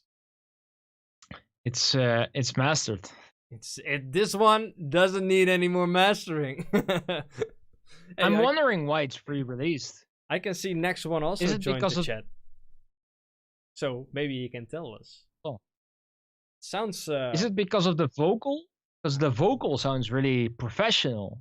Sounds really good. the rest vocal. doesn't? Are you saying the vocal No, sounds really professional? No. yeah. I'm getting to the rest, but the vocal sounds really good. So I'm wondering if that's because it's from a different track and that's why they re-released it, or it's because it's from Splice. And if it's not from Splice, if it's an original vocal, then why the hell would you re-release it? It sounds. You should It probably sounds solid. paid some monies for that. But then again, like I said, I would come to the rest of it, and I think it sounds really good already. But especially for the mid intro, it really reminded me of the Deep Look and Estefan kind of vibe they're putting down right now, and I'm not sure if this is because of Discord sound quality coming from you to me, but it sounded as if it needed more reverb and more distortion, or I don't know. It sounded kind of too flat.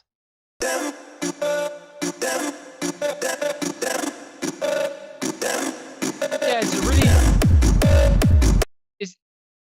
Is that because of the quality from you streaming it to me? Because it sounds like it's in a really tiny room, reverb-wise. There's a lot of reverb on there, but the reverb is kind of like dull sounding. There's not a lot of like brightness, shimmer and brightness.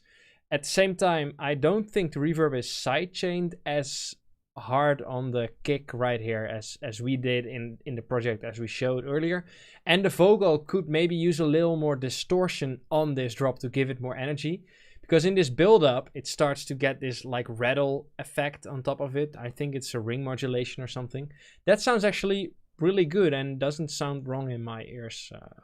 But I agree with you. It kind of sounds like a D-Block and Estefan inspired thing, which isn't wrong at all, because it's just a really cool trick to do. Yeah, but you don't want to sound like anyone. True. So maybe, and it's hard to do because it's a really awesome style they're doing. But yep, if it reminds me like that of D-Block and Estefan, then try to avoid that. Yep. But if you, but the good thing about that is you have a nice quality set of tracks you can compare your track to. And I think, especially on the vocal, they have so much distortion on the vocal. It's insane. Like, it's really insane. And I think you can really add a lot more. It could use a little bit more. At the same time, the second kick, which also is the kick in the rest of the track with the raw punch. If I'm not mistaken, that's a typical Rewild's kick.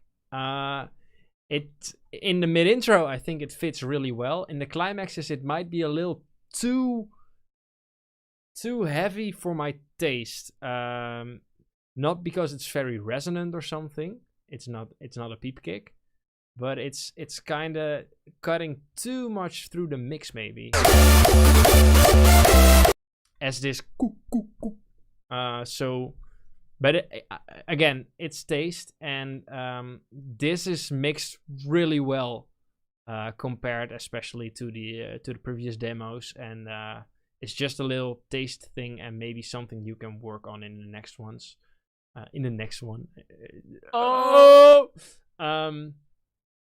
Yeah, good job, guys. I like it.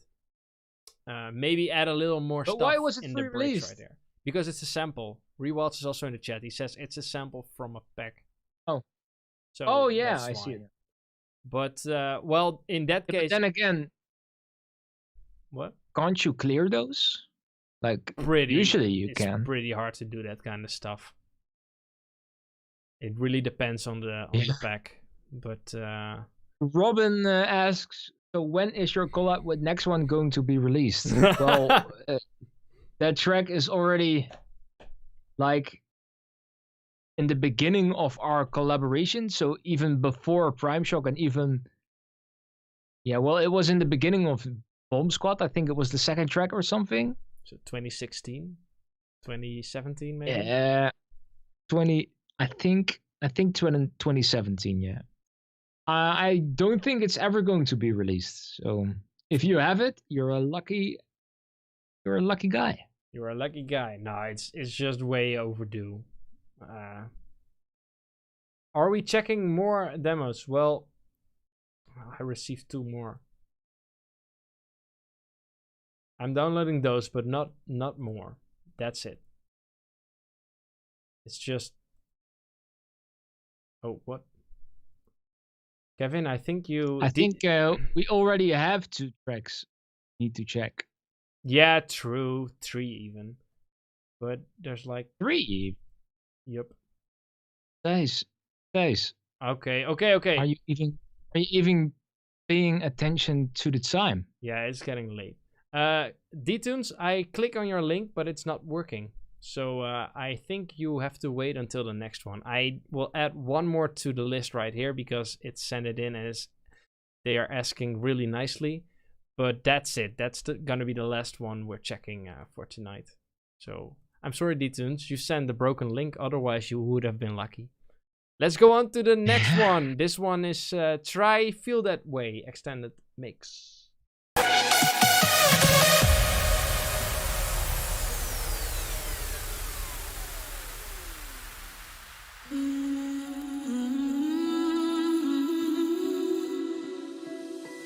I'm a lion, free from the cage full of liars.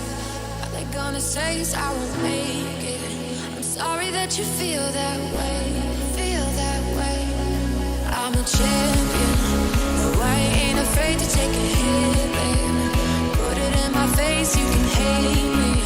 I'm sorry that you feel that way, feel that way. Sorry that you feel that way, like I care, like I'm here to bring you down. Like the air that I'm breathing will be around. I'm sorry, did you feel that?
Okay, cool. I decided to skip through a little bit because we need to save some time, otherwise it's getting too late.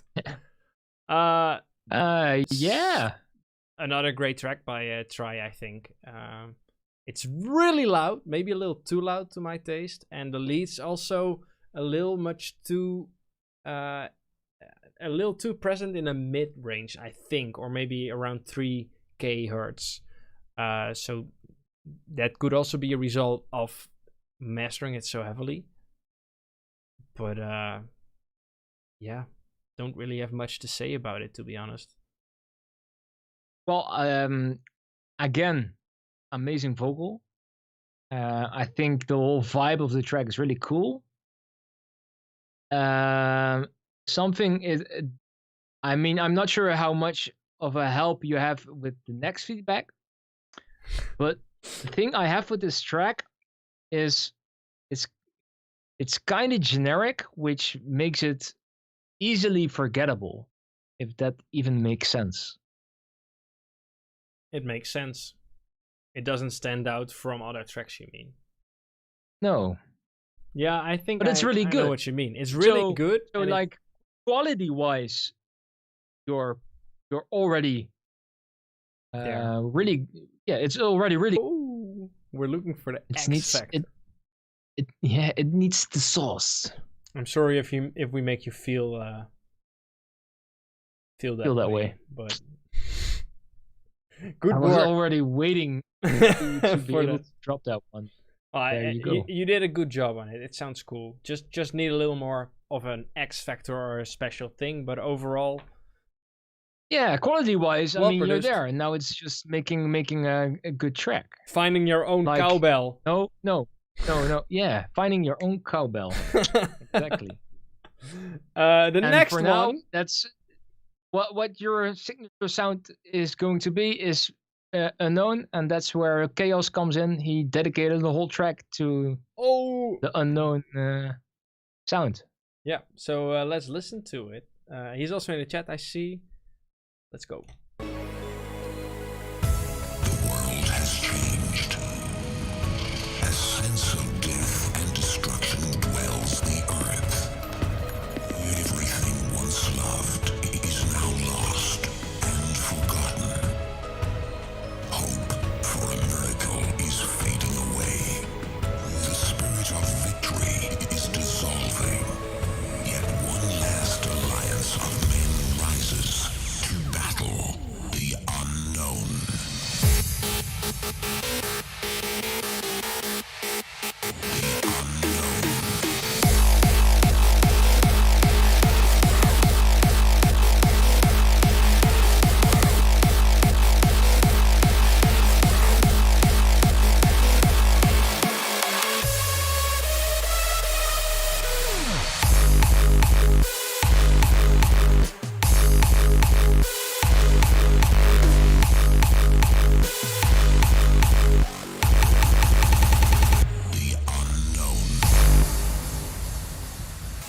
The following message is transmitted at the request of local authorities. A disaster of unknown type has occurred at the Black Mesa Research Facility. An immediate evacuation order has been issued.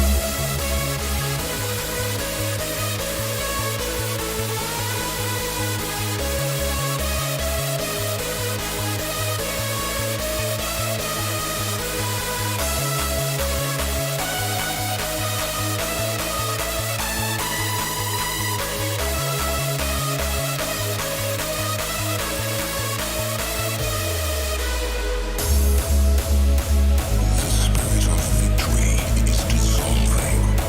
Yet one last alliance of men rises to battle the unknown.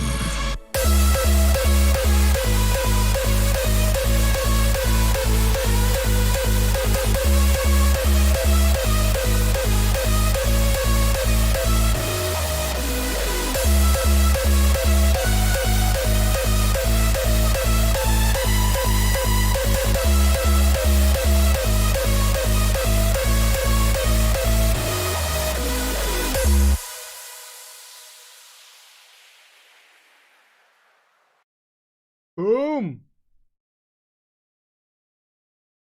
All right. What you get to say? Shall I Ned? kick off again? You go kick off. What I gotta say to that? Well, if I receive this track as a submission for the podcast, for example, I would already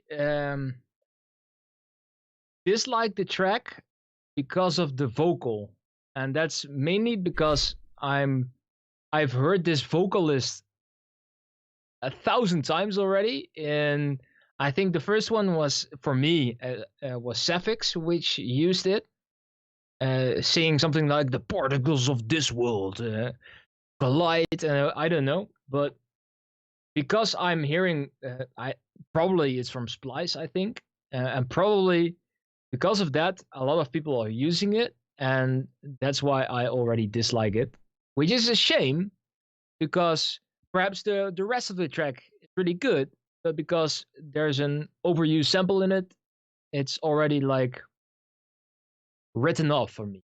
You know what I mean then?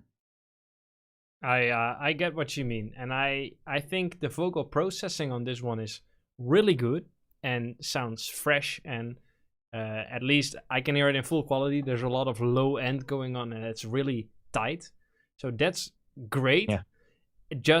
It's just a shame that this sample has been used so much already that indeed it immediately takes away the specialness. Well, I don't think I heard this exact sample yet. I mean, he did take takes that I've not heard in other tracks, but it's just the vocalist is so recognizable that that's already off-putting. Yeah, which is a shame. But let's focus on the rest of the track.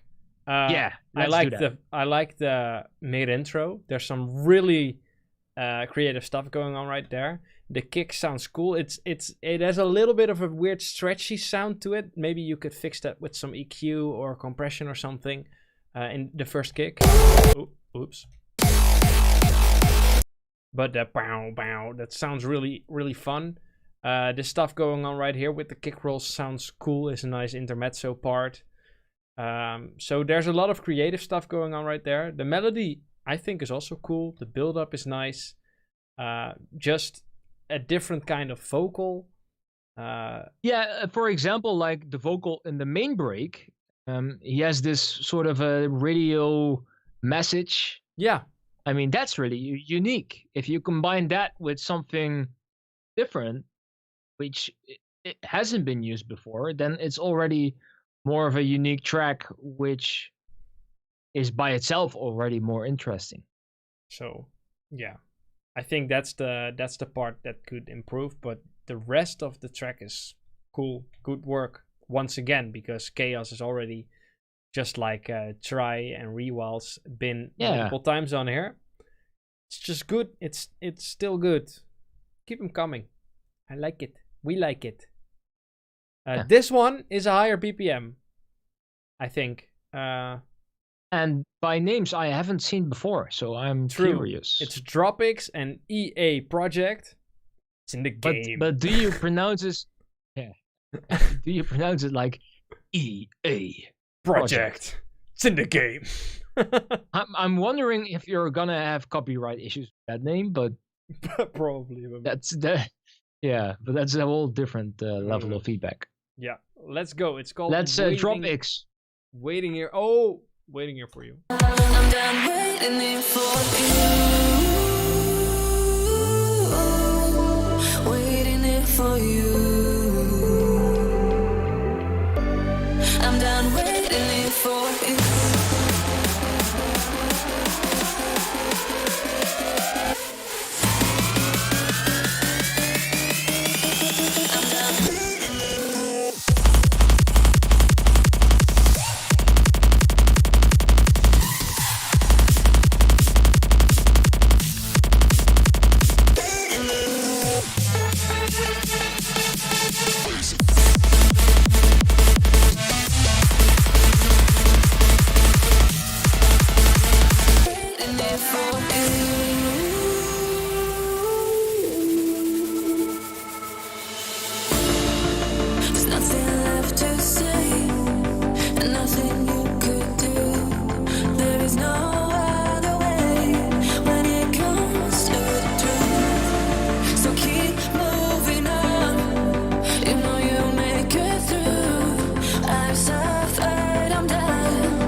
getting major Stone Bank vibes from this. Like really heavily, but I like it. It's really inspired by that kind of sound. Why do you remove it already? That's really quick. I'm sorry. I wanted to auto name this. I didn't want to remove it. I'm sorry. But yeah, it sounds cool. Yeah, really, really cool. I especially like everything towards everything up until the break. After that, it's kind of losing me. But especially beginning is really cool, really energetic as well. But that's probably also because of the higher BPM. Hoodie but there was something with glad that EA didn't start rushing halfway through and render with glitches and artifacts. Nice. Or that only the other half we had to pay for, like as part of a DLC. Yep. No, but like in the main break, when the vocal kicks in, it also adds the chords, and the first chord sounded weird to me, but I'm not sure if that's because the chord is not completely right, or there are sounds clashing, or it's just me and it's in between my ears. No idea. What I heard was the lead is a little bit too loud, maybe in the drops.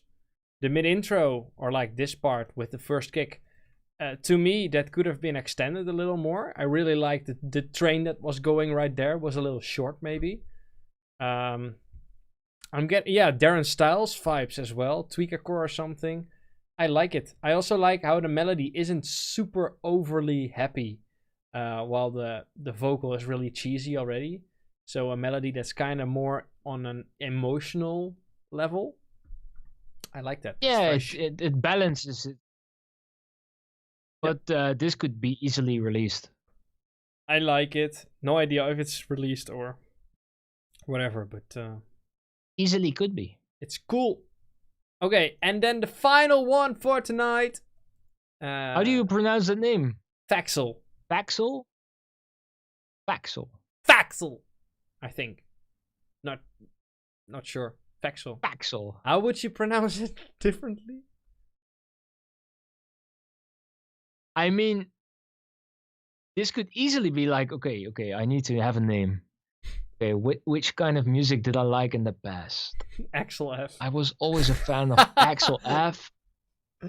Always a fan of Axel F. Wait, Faxel. There we go.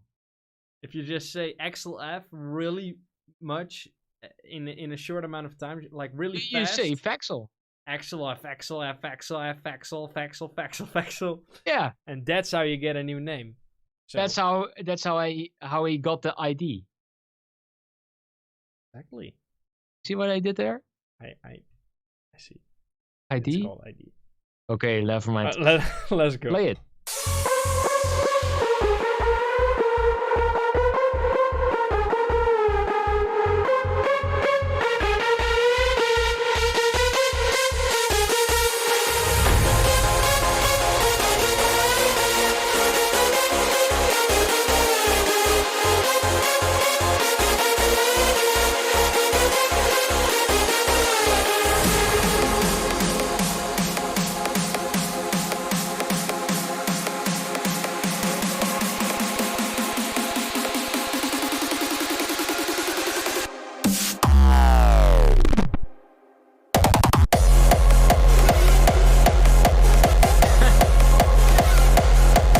What happened there?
To me, the second climax seems the same as this.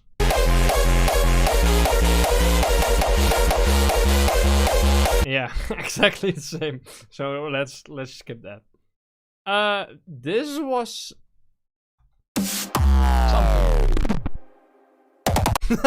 you know, this could have been a cool effect, but the reverb keeps playing from the lead, so it really doesn't. You can still hear the shimmer going on as well. Yeah. And it doesn't really work. I like the idea; it's creative, but just doesn't really work.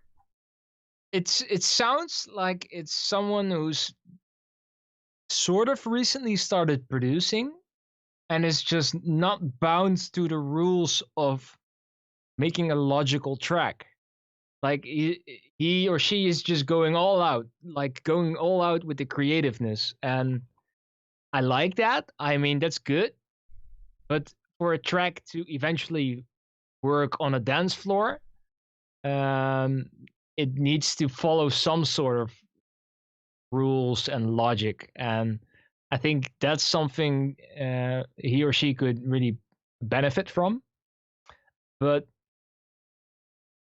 yeah, it's just in the early stages of producing. Yeah. While at the there same are some time, ideas. I think the sound design is pretty well developed already, so that's funny. The kicks there are and leads are on key pretty well. Yeah.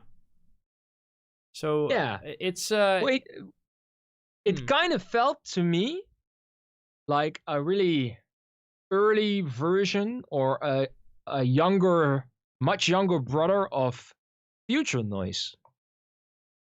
Yeah, especially with the slide Kind of notes. get what I mean? Like it's not your traditional hardstyle. Yeah. I am unknown hardstyle. Change producer name. Thanks for the feedback. Really nice to hear. Oh, cool. You were unknown. Cool. Well, nice job. Yes. Was cool. By the way, during that track, my graphics card started to fry up again, and I managed to create a screenshot. Or I made a picture. What are you looking? What? That's OBS. Nice. Yeah, looks really good. Well, at least my PC didn't have any problems tonight. Don't change it. We can still fuck it up. I can see some cool techniques going on as well. The volume drop right before the drop. It's a little too extreme to me, but overall, good job. Just work on the way the track flows and add some more unique elements, because this drop sounds exactly the same as this drop. So why would you need that second drop in that case? Try to always keep your track interesting. As soon as something goes on for like 10 seconds and nothing else changes, it's probably someone that already people, said like the melody kind of gets repetitive. To me, and that's true. I mean, that's probably because there aren't really much elements in the track itself, so it already gets repetitive quickly. I mean, I kind of get what they were trying to do there.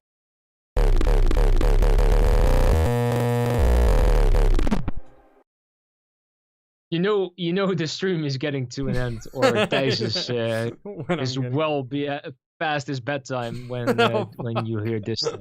Fuck you. Acid baselines. Why don't you feed acid to your GPU? Yeah, true. Okay, I think that was the last one for tonight then. And I can see D-Tunes is still whining. You want to be very nice. Yeah, but he's always whining. I mean, how many times have we already named his name during this chat? He should be. It's free promotion. Should be happy. Free promotion because you're so full of questions. So full of questions. Yeah, I'm sorry, man. And we already gave feedback to your little brother, your twin brother. D-Note. D-Notes. D-Notes. No, I'm sorry, man. Next time you will be, and if you really want the feedback of Bart, just send it over, or you already emailed Yeah, it. Bart just might check it. ask me on Discord. He'll check it out. We are getting tired, man. It's hard to stream. Stream. Oh. We've already been working all day. All day. Need some rest as well. Other people Otherwise, did as you won't well. get tracks such as these. Okay, so let's recap for a second. I'll go to the dual cam so people can see us properly. You do that. Recap. Everybody Dance Now is going to be released next week on Thursday, right? Thursday 18th. That is true. And it, like I said in the beginning, it has a really cool video clip as well, which is also made by us. Yes, boy. So Yeah. hope you're excited for that too. And we might have something special later this month as well. You'll just have to wait a little bit longer for that. Yeah, but let's just say this month is all about Everybody Dance Now. I guess that's fair to say. Yeah. So you can rewatch this stream to find out everything about the project. And if you still have any questions, make sure you join Discord and you can chat all day with us about it. We have a little producer channel now as well, so you can drop questions or leave your tracks there for demo feedback. And we'll just get to it as soon as possible. Next week release, we'll make sure we drop the pre-save link as well, and we hope you like it. We are really proud of the results, so that's something. And we can't wait to actually dance on it with all of you. Indeed. And like we said in the beginning of the year, it feels as if there's hope at the end of the tunnel. A light at the end of the tunnel. It seems like maybe at the end of the year stuff would be back to normal, which means we can finally party with you again. But then again, doesn't Thijs always jinx it? No. I hope not this time. Thank you. I'm not saying anything. Thank you everybody for watching. And thank you for tuning in. Thank you for plugging in. And a catchphrase, right? Hope to see you next month. Probably we'll do another stream. I think so. We'll see. Yeah. Oh, wait, D-Tunes has one last question. Okay. One last. But 5. There's the awkward delay 4, in between 3, the live 2, video and the chat. We're waiting. Oh, people are already saying see you. See? This is what you get. You're ruining our stream. And that's why we have a Discord server. You can ask away anytime, and we will answer eventually. Oh, he says, I got 2 releases in 2 days. I had a release on an album planned for quite some time, and now a remix of mine will be released the day before, but that hasn't been consulted with me. They said they can't change it. Yeah, I don't know, man. I don't know. That's a very specific thing. I'm not gonna. That sounds like something you should sort out with the people you're releasing your tracks with. Yeah, sorry. And otherwise, promote it this way. Any suggestions on how to promote 2 tracks you released a day apart? Well, good luck with that, because that's a hard thing to do. Call it an unofficial EP and just hope for the best. Everybody, that's it for us. Hope you enjoyed. Take care, stay safe, and thanks for plugging in. And we'll see you soon. We'll keep on spamming the Everybody Dance Now hype, so you won't be hearing from us until like tomorrow morning, and then you'll be stuck again with our spamming. Bye-bye. Cheers. Thank you. Primeshock presents Plug In. Thanks for tuning in. We'll see you next time.